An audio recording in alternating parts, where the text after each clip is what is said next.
this session, we are going to go through the physical installation of cnVision equipment. Specifically, we want to highlight some of the power options and how a camera would come into the hub and client installation. I have here with me the cnVision Micro product, which is the smallest form factor device. For this product, as I mentioned in the previous video, this is a 30-volt power supply product. I'm simply going to plug in an Ethernet cable, which is the PoE cable, as all devices are PoE.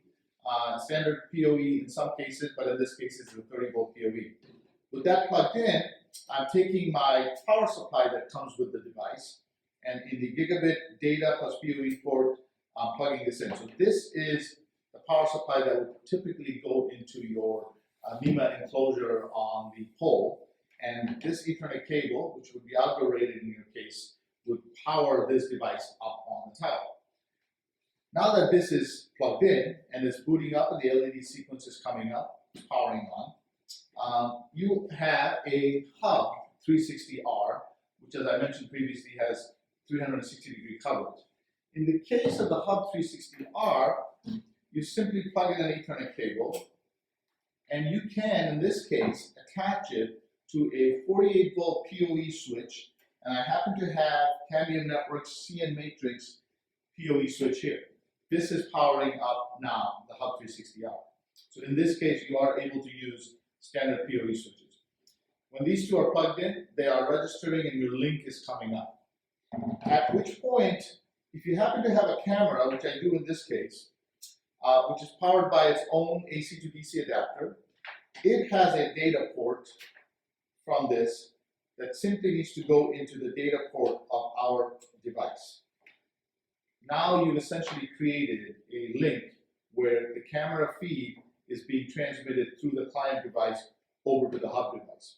So the thing to note again is the data cable out of the camera went into the data port of the power supply brick of the client device here.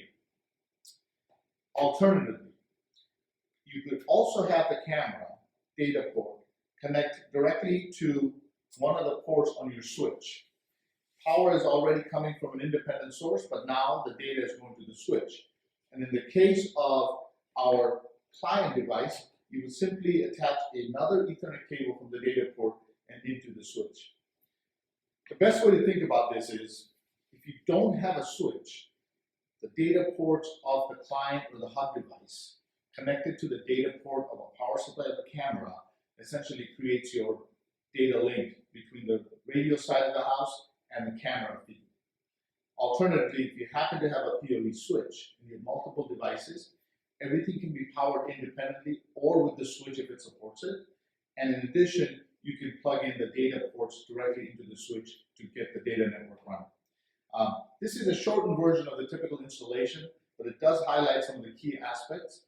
If you follow these directions and proceed on to watching our next segment, which is about the physical user interface configuration, VMS integration, etc., we feel that you'll be able to run the network quite satisfactorily.